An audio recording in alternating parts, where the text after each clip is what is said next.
Good morning, everyone. Today I'll be posting a video about my 2007 Saturn Sky Redline.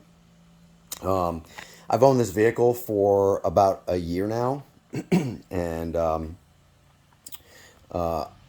car is completely stock, except for a set of brakes and rotors that I put on. Added some power stop vented and slotted rotors along with the power stop pads.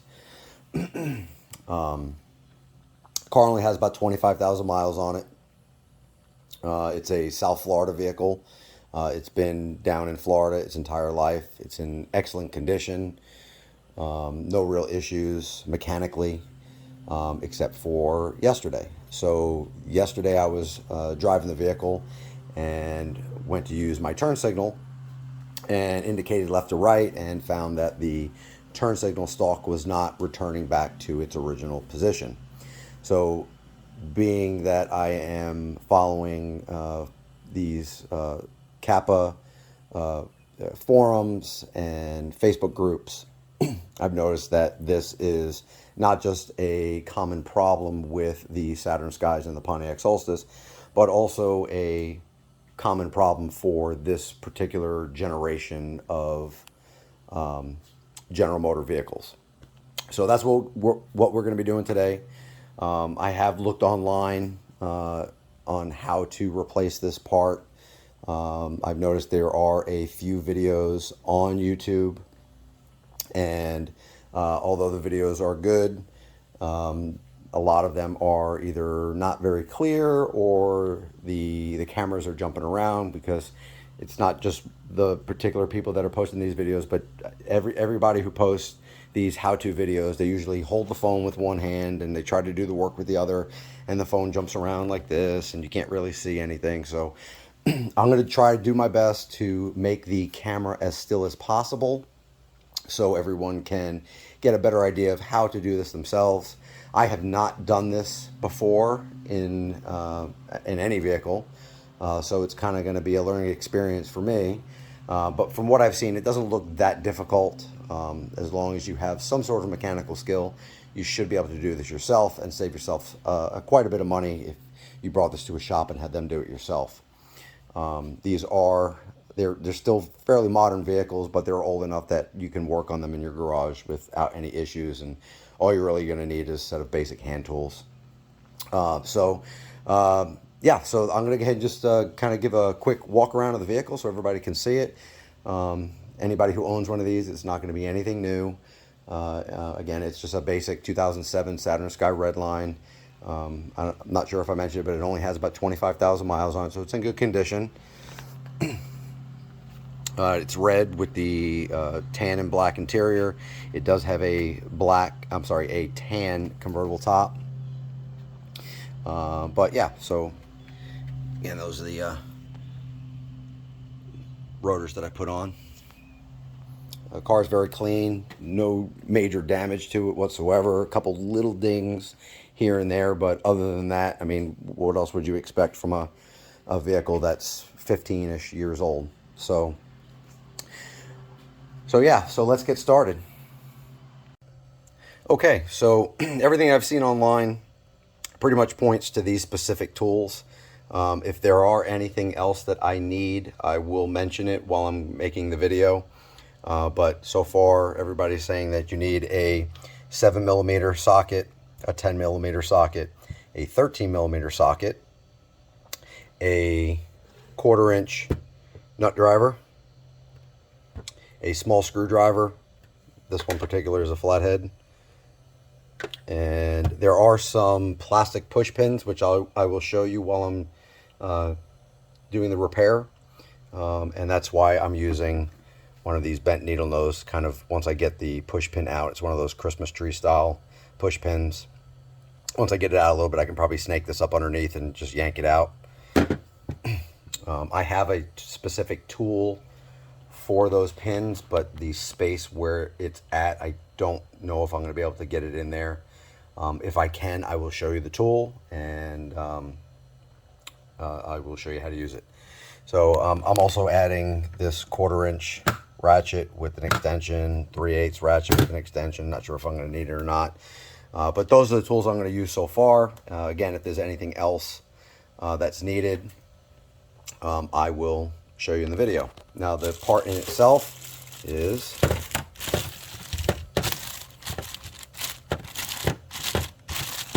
this. I purchased this on Amazon.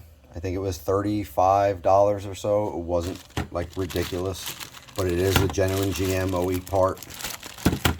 So that's going to be your part number, the D6254E.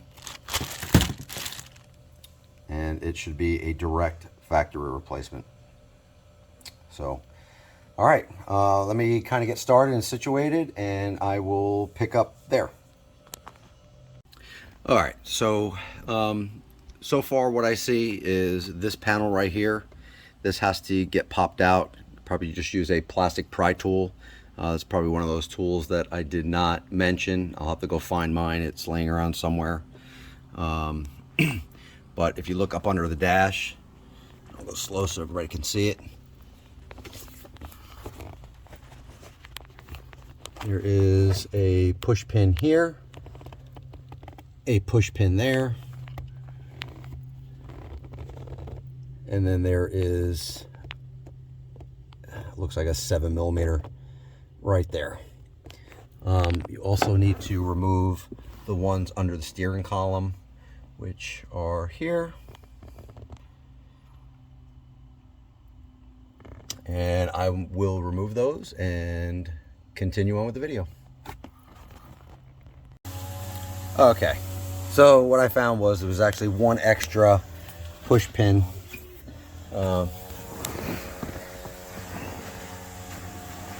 Here's the panel.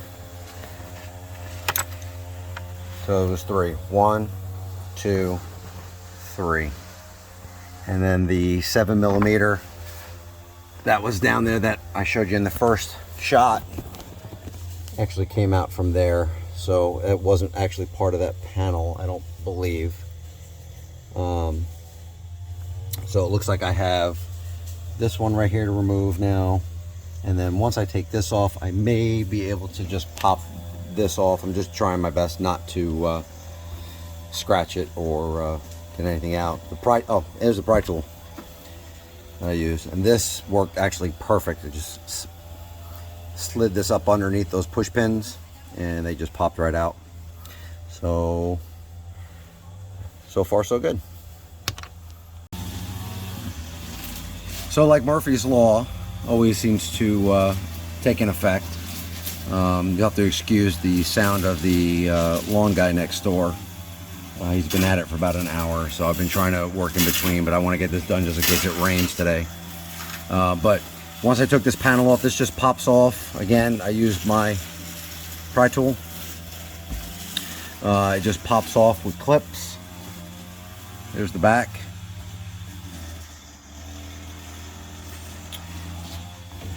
And then there are two more 7mm hidden behind here, so I'm going to remove those, and then hopefully this whole panel should drop down. And the reason we have to do this is because to get this cover off the steering column, it's I believe 3 pieces from what I've seen, but definitely up top and bottom. But you need to take this top one out, and in order to get that out, this whole steering column needs to be dropped down. There should be 2 bolts up under here where you can access those 2 bolts to drop the column. And I believe that's where the 13mm socket is going to come in handy. So let me get these 2 out, and then I'll drop this down. Just keep in mind there are some electrical connections here for the fog lights and for the dimmer switch. So either you can remove those from the switches, the electrical harness from the switches, or you can leave it there and just let it hang down.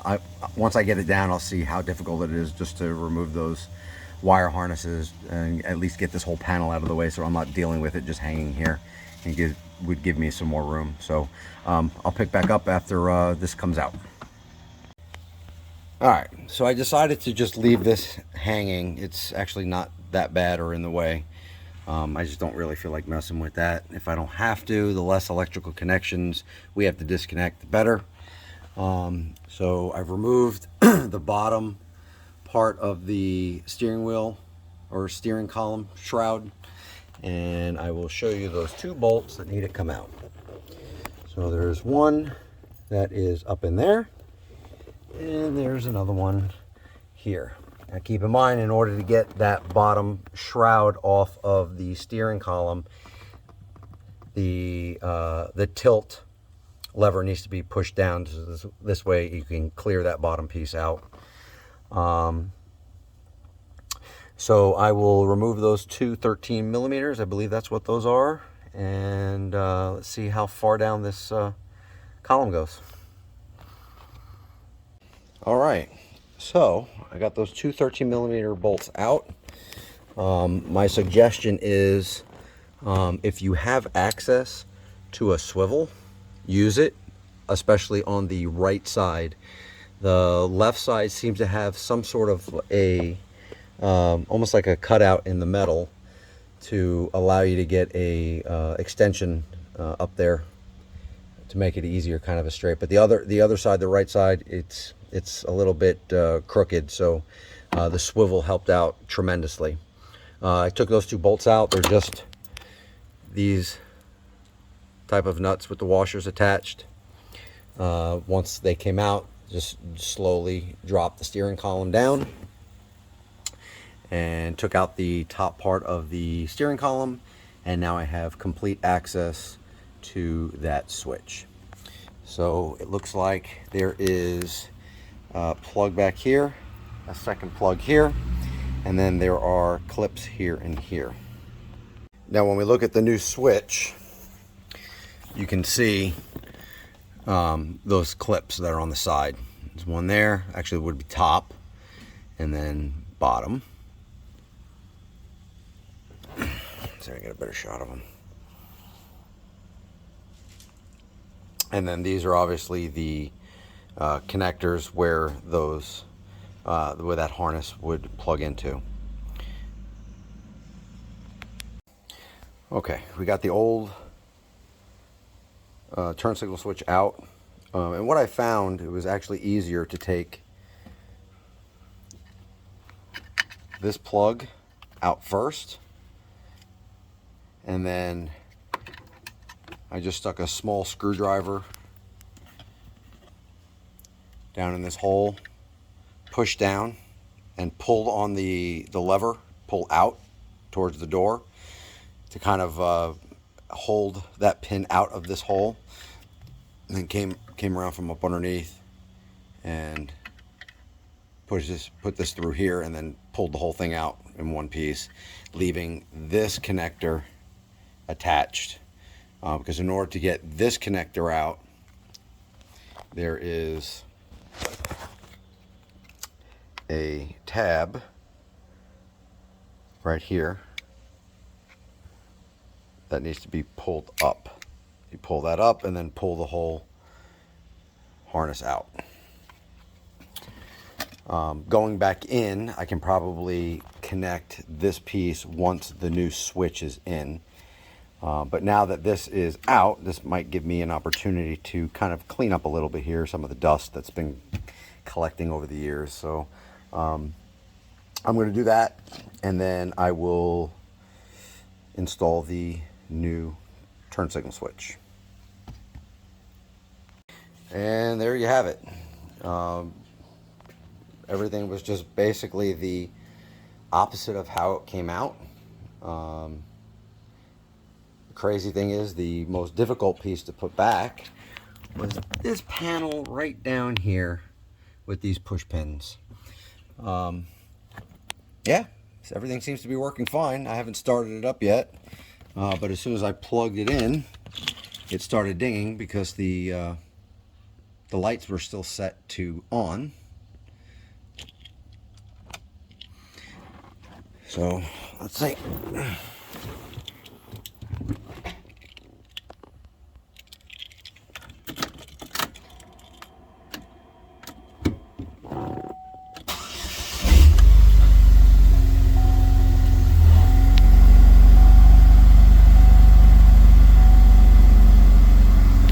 Make sure my signals work.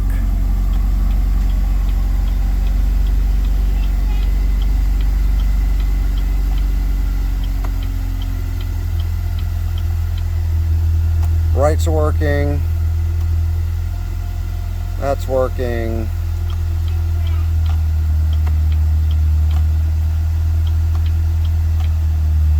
Feels good. All right, we are done. And it took maybe an hour. And that was me doing the video as well. So again, like I said, if anybody has never done this before or only has a small amount of mechanical skill, this really isn't that difficult. Go ahead and save yourself some money and do it yourself. That's it. Hopefully everybody enjoys this. Hopefully this helps some people. Not trying to knock anybody else's video, but I figured maybe I can make one that is a little bit more clear and has some different instructions. So that's it. Thanks for watching, and maybe I'll be posting again on something else soon.